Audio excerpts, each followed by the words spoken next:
Hi everyone, it's Maida. Today I'm going to be doing dark romance recommendations.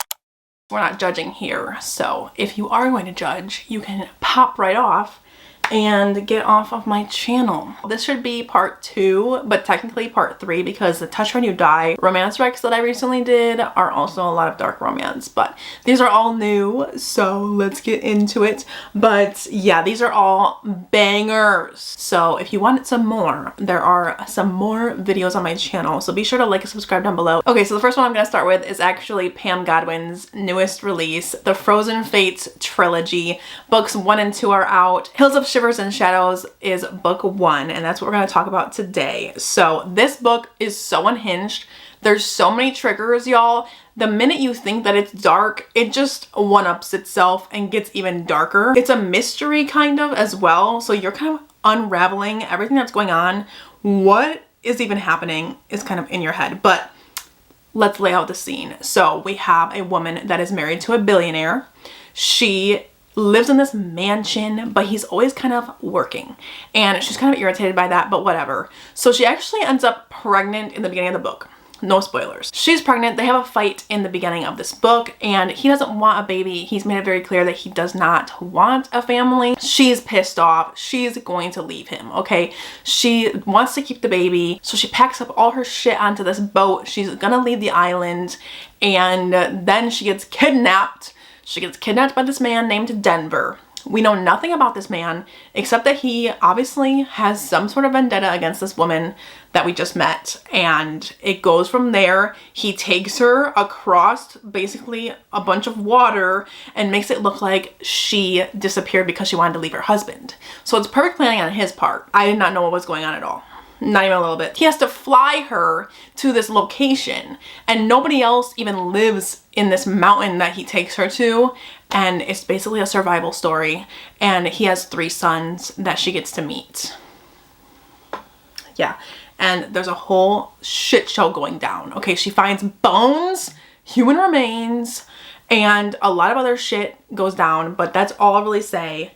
So if you want something crazy, that's the book for you. Then we have Take Me With You, which is a captor-captive Stockholm Syndrome romance. And this one we follow Sam and Vesper. Sam is known in the community. Well, he and his identity is not known, but he is known that he goes into people's houses and gives them some trauma, let's just say. And his next hunted is Vesper. So he's been obsessed with following Vesper around and waiting his turn to go into her house and get with her, right? But when he does, he is a little impulsive with it and doesn't plan it out the way that he has been for the other victims, and he ends up in this predicament where he has to kidnap her. He usually doesn't kidnap people, he just leaves them at the house unharmed, kind of. So we follow this journey as she copes with being a victim of this kidnapping, and she ends up getting Stockholm Syndrome, so you get to follow that storyline, and it's just so interesting. But also you get to find out more about Sam and why he is the way that he is. His backstory is really interesting, and there's more evil in this town than you think there is, so slowly you uncover why he is the way he is. There's a lot of stuff that goes on, a lot of trigger warnings in this one, and it was highly addictive. It's page turning. You're rooting for Vesper in a way that, like, you don't know if you should be rooting for her to get out or rooting for them, but then you're like, I really shouldn't be rooting for them because technically that's not good, right? But it's fiction, so you're like, okay, but it's kind of hot.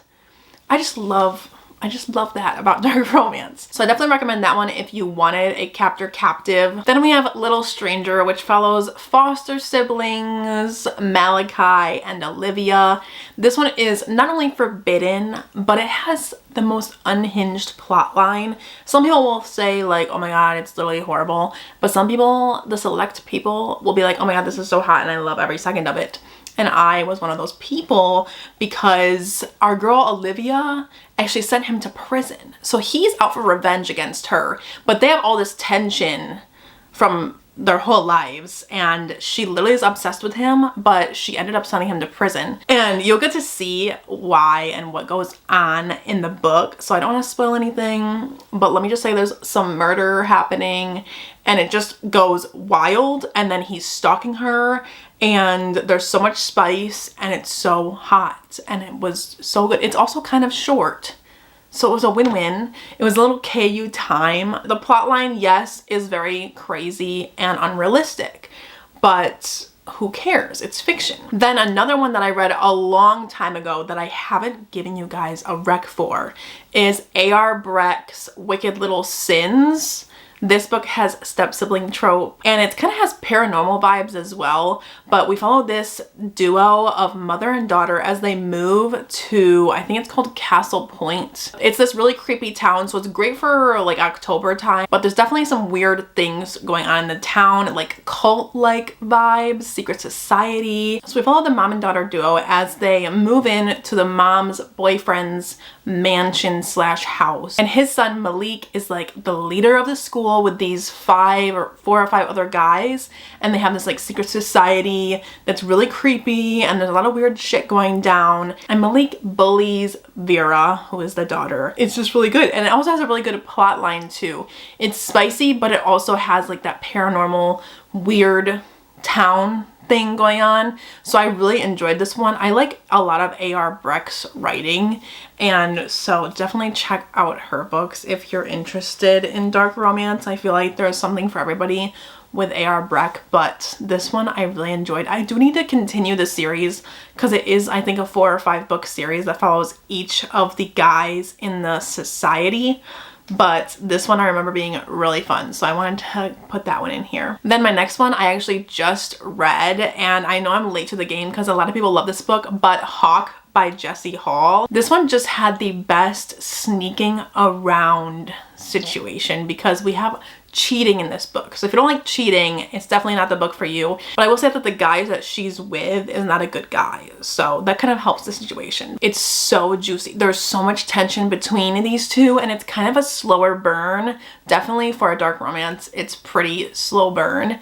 And they're all roommates together because of the situation. Hawk just got out of prison. It has a good story, but it also, the sneaking around, the smut in this one was so good. Like every time that they were almost gonna get together, it was like, oh my god, the tension's so high because the boyfriend might walk in at any second. So you were like stressed out, and they were so risky about it too. They really were. They were so risky. Like literally, I think he was on the couch one time and they were like literally on the same couch, and it's like, oh my god, y'all are stressing me out. But that was my favorite part of the book, so definitely a good one for all the messy girlies out there. Then lastly, I had to include a dark serial killer romance. So that one's gonna be Caution Tape. And I feel like this one doesn't get enough hype compared to the other serial killer romances that are out there.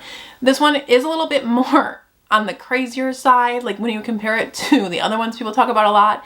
So I kind of get it. Maybe it's not for everybody, but it was crazy and also fun. It follows 2 serial killers, Cora and Nolan. They're both very psycho, but Cora, I think, is just a little bit more psycho, especially when it came to the ending of this book. You're not ready. You're not prepared for what goes on because you think it's gonna end one way, and then you're like, oh my god, she really did that. She really did that. But they basically meet when he becomes like a little bit obsessed with her, but then he realizes that her brain is matching up to his brain, and they form this serial killing dynamic duo, and then they do some crazy unspeakable things. Things go down with like the police, and I'll just leave it there. But the ending of this book was crazy. It's a little bit of a cliffhanger, but it's so worth it. And it's not too much of a cliffhanger to where it's like annoying to not know what happens next. I mean, it kind of is, but not really. Yeah, I really liked this one. It was a speedy read because you're like, oh my god, what am I reading? And then you feel kind of like you shouldn't be reading it. Like sometimes when I'm reading dark romance, I'm like, am I okay? Like, is this concerning? So yeah, that's all the books that are on my list for today. If you've made it this far, leave a black heart emoji in the comments below, and I will see you in my next video. Bye guys!